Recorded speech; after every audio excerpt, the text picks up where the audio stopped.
Hello दोस्तों, उम्मीद करते हैं आप सभी अच्छे होंगे, अपनी तैयारी कर रहे होंगे। तो आप सभी को नाग पंचमी की ढेर सारी शुभकामनाएं। उम्मीद करते हैं आप सभी लोग अपनी तैयारी में लगे होंगे। तो आज हम लेकर आ गए हैं टेस्ट नंबर 3, जिसमें टॉप 60 सिलेक्टेड MCQ हैं, जिससे उम्मीद है कि एग्ज़ाम में डायरेक्ट क्वेश्चन आएंगे। इसमें कुछ इंस्ट्रूमेंट का भी क्वेश्चन है, सर्जिकल इंस्ट्रूमेंट का भी है। तो चलिए हम लोग शुरू करते हैं आज का 60 प्रश्न। वीडियो को लास्ट तक देखिएगा, क्योंकि कुछ भी अगर एक भी प्रश्न इसमें से मिस हो जाता है और वो आपके एग्ज़ाम में आती है तो 1 नंबर से सिलेक्शन रुक सकती है। इसलिए सिलेक्शन की बहुत ज़रूरत है, बहुत मेहनत कर रहे हैं आप लोग, तो वीडियो को पूरा देखेंगे। चलिए शुरू करते हैं आज का हम लोग पहला प्रश्न है, रक्त रोकने के लिए किस यंत्र का उपयोग किया जाता है? बताएंगे। तो इसका सही जवाब हो जाएगा ऑप्शन सी, हेमोस्टेट। अगला प्रश्न देखेंगे, कपड़े पकड़ने के लिए कौन सा यंत्र प्रयोग होता है? देखिए सब सर्जिकल इंस्ट्रूमेंट का क्वेश्चन है, फिर बाद में आएगा अलग अलग चैप्टर से, तो घबराएंगे नहीं। तो इसका सही जवाब हो जाएगा टॉवेल क्लैंप्स, ऑप्शन ए। पीछे अगर कुछ आवाज़ आ रही होगी तो वो बारिश हो रही है, उसकी आवाज़ आ रही होगी। यहाँ तक मेरे यहाँ बारिश हो रही है, आप लोग अपना जरूर बताएं कहाँ बारिश हो रही है आज के दिन। अगला प्रश्न देखेंगे, गर्भाशय की जांच के लिए कौन सा यंत्र प्रयोग होता है? तो ये होता है स्पेकुलम, ऑप्शन बी हो जाएगा। अगला प्रश्न देखेंगे, पेट की सर्जरी में कौन सा डिटेक्टर प्रयोग होता है? आप लोग के लिए फिगर भी लगा दिए हैं, जो नहीं जानते होंगे फिगर देख लेंगे। फिगर लगाने में बहुत मेहनत होती है। देखिए इसका सही जवाब हो जाएगा डीवा डिटेक्टर, ऑप्शन सी हो जाएगा डीवा डिटेक्टर। अगला प्रश्न देखेंगे, नाक की जांच के लिए प्रयोग होने वाला उपकरण है। देखिए नाक की जांच के लिए फिगर देख लीजिए ध्यान से एक बार। चलिए इसका सही जवाब हो जाएगा नेजल स्पेकुलम, ऑप्शन बी हो जाएगा। क्वेश्चन नंबर 6 देखेंगे, सिजेरियन सेक्शन में प्रयुक्त यंत्र है। बताएंगे, अच्छा प्रश्न है। ये सही जवाब उसका होगा ऑप्शन बी होगा ओलिस फॉरसेप। अगला प्रश्न देखेंगे, स्किन सुई पकड़ने के लिए किस उपकरण का उपयोग होता है? आंसर आप लोग कमेंट में देंगे कितना आप 60 में सही किए हैं। सही जवाब हो जाएगा इसका ऑप्शन बी, नीडल होल्डर। अगर 60 में आप लोग 50, 48, 55 तक जा रहे हैं तो आपका तैयारी बहुत बेस्ट है 55 तक जाने वालों का। अगला प्रश्न देखेंगे 8 नंबर, बायोप्सी लेने में उपयोगी यंत्र है। एक नाम सुने होंगे एटोप्सी, एक है बायोप्सी, दोनों में कन्फ्यूज ना होइएगा। तो बायोप्सी लेने में उपयोगी यंत्र बताना है बायोप्सी का, तो ये हो जाएगा बायोप्सी पंच, ऑप्शन सी। 9 नंबर देखेंगे, हड्डी काटने के लिए प्रयुक्त यंत्र है। फिगर देख लेंगे ध्यान से, हड्डी काटने के लिए तो इसको बोलते हैं बोन सॉ। बोन मतलब हड्डी, बोन सॉ। अगला प्रश्न देखेंगे, ड्रेसिंग के दौरान मवाद निकालने में कौन सा यंत्र सहायक है? ड्रेसिंग के दौरान पूछा गया है, तो ये हो जाएगा फॉरसेप, ऑप्शन बी फॉरसेप। अगला प्रश्न देखेंगे 11 नंबर, लेप्रोटोमी में प्रयोग होने वाला डिटेक्टर है। बताएंगे। ये है, सही जवाब हो जाएगा ऑप्शन ए, सेल्फ रिटेनिंग।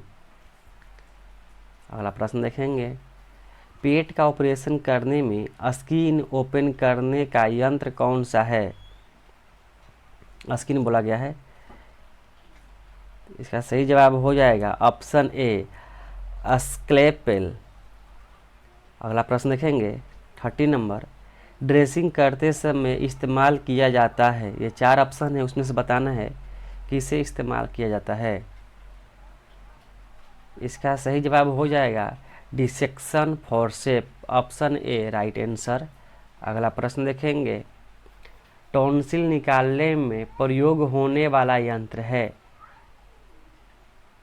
तो इसका सही जवाब होगा टॉन्सिलेक्टोमी सेट। देखिए नाम से ही मालूम चल गया, टॉन्सिलेक्टोमी सेट।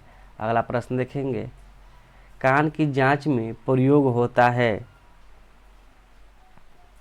कौन सा इंस्ट्रूमेंट प्रयोग होता है? ये सर्जिकल इंस्ट्रूमेंट से है, तो ये होता है ओटोस्कोप है। इसके बाद अलग चैप्टर से आएगा, अलग टॉपिक से प्रश्न आएगा, इसलिए घबराएंगे नहीं।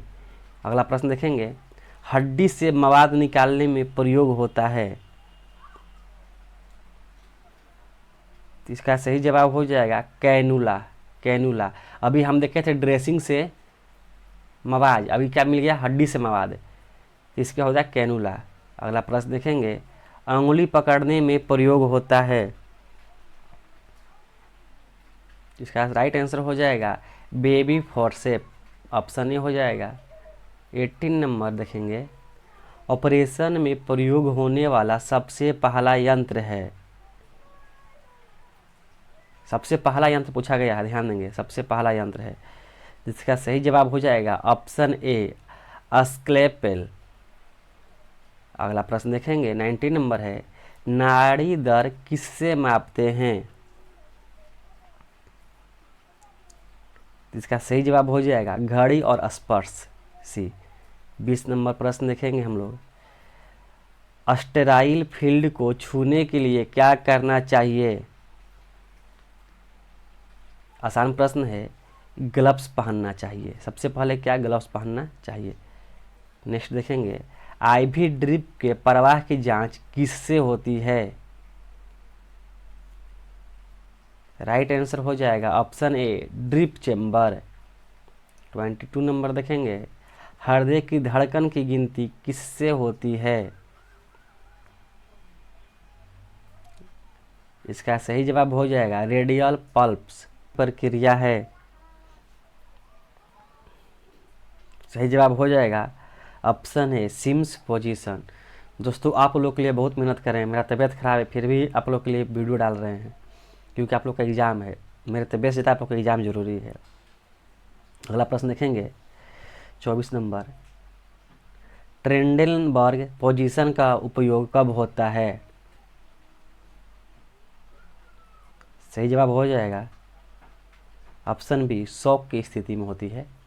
25 नंबर प्रश्न देखेंगे, पीसीओडी में कौन सी ग्रंथि प्रभावित होती है। इसका सही जवाब हो जाएगा ओवरी। अगला प्रश्न देखेंगे 26 नंबर, सर्वाइकल कैंसर की पुष्टि किस जांच से होती है, बताएंगे। इसका सही जवाब हो जाएगा pap smear, PAP, pap smear. अगला प्रश्न देखेंगे 27 है, पीआईडी में सबसे अधिक सूजन होती है। सही जवाब हो जाएगा फ्लोपियन ट्यूब में, फ्लोपियन ट्यूब। अगला प्रश्न देखेंगे 28 नंबर प्रश्न है, कौन सा हार्मोन ओवुलेशन में मदद करता है। सही जवाब हो जाएगा एलएच हार्मोन। इसका बताएंगे फुल फॉर्म क्या होता है आप लोग, ल्यूटिनाइजिंग हार्मोन होता है। चलिए हम बता देंगे आप लोग को। अगला प्रश्न देखेंगे, डिस्मेनोरिया का अर्थ है, बताएंगे डिस्मेनोरिया का क्या अर्थ है, वेरी वेरी इंपॉर्टेंट प्रश्न है। तो इसका अर्थ होता है दर्द युक्त माहवारी, जो पीरियड आती है माहवारी के समय जो दर्द होता है उसे बोलते हैं दर्द युक्त माहवारी। देखिएगा नेक्स्ट प्रश्न, बर्थोलिन ग्लैंड कहाँ पाई जाती है। तो ये पाया जाता है वजाइना में, ऑप्शन बी हो जाएगा वजाइना में। अगला प्रश्न देखेंगे हम लोग, फीमेल स्टरलाइजेशन के में कौन सी प्रक्रिया की जाती है, बताएंगे। 31 का इसका सही जवाब हो जाएगा ए ट्यूबोकोटोमी, ट्यूबोकोटोमी। अगला प्रश्न देखेंगे, देखिए वहाँ पर था डिस्मेनोरिया, यहाँ पर आ गया ए मेनोरिया, दोनों में कन्फ्यूज ना होइएगा। तो यहाँ बताइए ए मेनोरिया का अर्थ है, इसका सही जवाब है मासिक का ना आना। यहाँ पर मासिक आता ही नहीं है, वहाँ पर दर्द युक्त आता है, यहाँ पर मासिक आता ही नहीं है, सी ऑप्शन हो जाएगा। 33 नंबर प्रश्न देखेंगे, एस्ट्रोजन मुख्यतः कहाँ बनता है।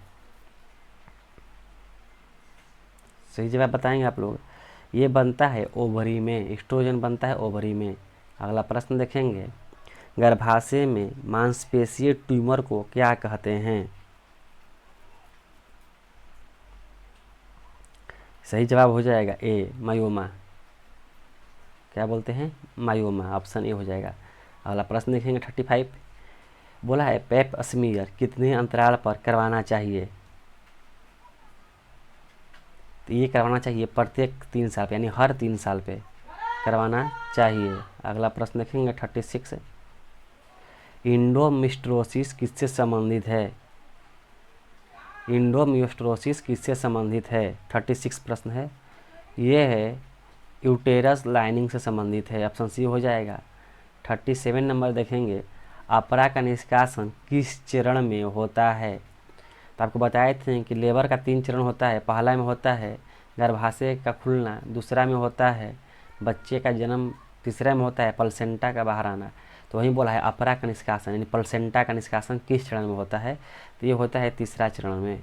अगला प्रश्न देखेंगे 38 नंबर, नाल कितने मिनट में बाहर आ जाना चाहिए? तो ये होता है 30 मिनट में बाहर आ जाना चाहिए, ऑप्शन बी हो जाएगा। 39 नंबर प्रश्न देखेंगे, प्री एक्लम्पेशिया में क्या होता है?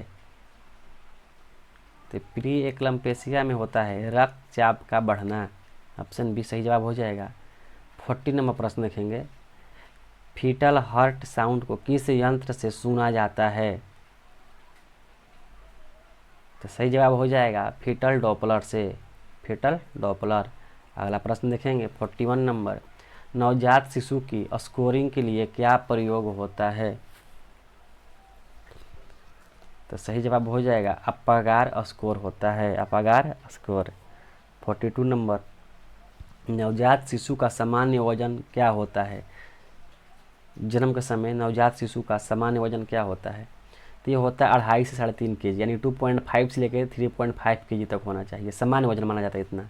अगला प्रश्न देखेंगे, दूध उत्पादन के लिए कौन सा हार्मोन उत्तरदायी है? इसका सही जवाब हो जाएगा ऑप्शन बी प्रेलॉक्टिन, प्रेलॉक्टिन। अगला प्रश्न देखेंगे, प्रसव के बाद गर्भाशय की सफाई किससे होती है? यहाँ पर हार्मोन का नाम दिया है, इसमें से बताना है किस हार्मोन से होती है। तो इसका सही जवाब हो जाएगा ऑक्सीटोसिन से गर्भाशय की सफाई होती है प्रसव के बाद, ऑक्सीटोसिन, ऑप्शन ए हो जाएगा 44 का। 45 नंबर प्रश्न देखेंगे, प्रसव के तुरंत बाद कौन सा निगरानी जरूरी होता है? तो ये होता है रक्तस्राव, ब्लीडिंग। जैसे प्रसव होती है किसी सरकारी हॉस्पिटल में तो वो लोग वहाँ पे 24 घंटा के लिए रोकती है, डर होता है कि कहीं ब्लीडिंग ना हो जाए, इसलिए। अगला प्रश्न देखेंगे 46 नंबर, गर्भवती को आयरन की गोली कब से दी जाती है? यहाँ बोला है कब से दी जाती है, सही जवाब हो जाएगा 4थे महीने से, यानी ऑप्शन सी। अगला प्रश्न देखेंगे, ऑटोक्लेविंग में सामान्य तापमान और दबाव क्या होता है? यानी टेम्परेचर और प्रेशर बोला गया है। देखिए प्रेशर पाउंड में दिया है, टेम्परेचर डिग्री सेल्सियस में दिया है, बताएंगे, अच्छा प्रश्न है। इसका सही जवाब हो जाएगा 47 का बी 121 डिग्री सेल्सियस से और 15 पाउंड, ऑप्शन बी सही जवाब हो जाएगा। 48 नंबर प्रश्न, सच्चे प्रसव यानी ट्रू लेबर की पहचान क्या होती है? ये होती है गर्भाशय ग्रीवा का धीरे धीरे खुलना ही होता है ट्रू लेबर, ऑप्शन सी। 49 नंबर प्रश्न देखेंगे, वयस्कों में इंट्रामस्कुलर इंजेक्शन देने का उपयुक्त स्थान क्या है? बताएंगे। सही जवाब हो जाएगा ऑप्शन ए डेल्टाइड मांसपेशी। अगला प्रश्न देखेंगे, नवजात शिशु के जन्म के बाद सबसे पहले कौन सी बात जांची जाती है? सबसे पहले जो बात जांची जाती है वो होता है सांस लेना, सांस लेना। अगर आप वीडियो में यहाँ तक बने हैं तो प्लीज़ वीडियो को लाइक कर दें और चैनल को सब्सक्राइब कर दें। आप लोग वीडियो को लाइक नहीं करते हैं, हर वीडियो पर 1500-1600 बच्चे देखते हैं पर लाइक नहीं करते हैं। तो मेरा टारगेट आज का है 100 लाइक, अगर 100 लाइक करते हैं तो फिर हम आपके लिए टेस्ट लेकर आएंगे। अगला प्रश्न है, प्यूरिपेरियम की अवधि कितनी होती है? ये होती है 6 हफ्ता तक, ऑप्शन सी हो जाएगा। 52 नंबर, भारत में गर्भपात एमटीपी एक्ट 2021 कानूनी रूप से कितने सप्ताह तक किया जा सकता है? यानी भारत में जो गर्भपात हो कितने सप्ताह तक का किया जाता है?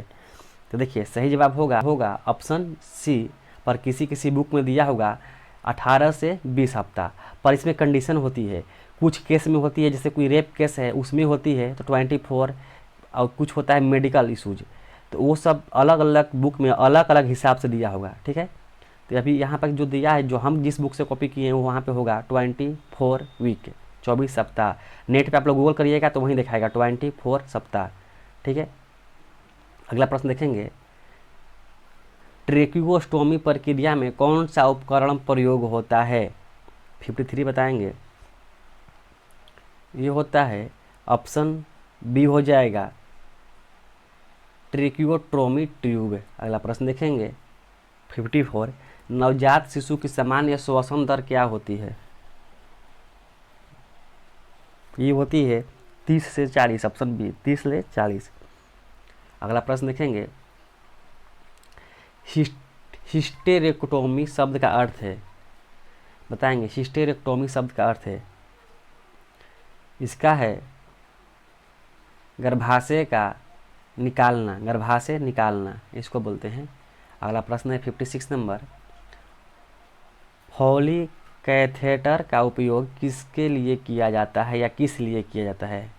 फॉली कैथेटर बताएंगे, इसका होता है मूत्र निकासी के लिए, ऑप्शन बी हो जाएगा मूत्र निकासी के लिए।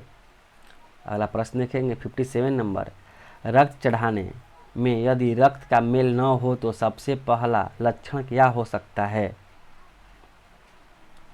सबसे पहला लक्षण होता है बुखार।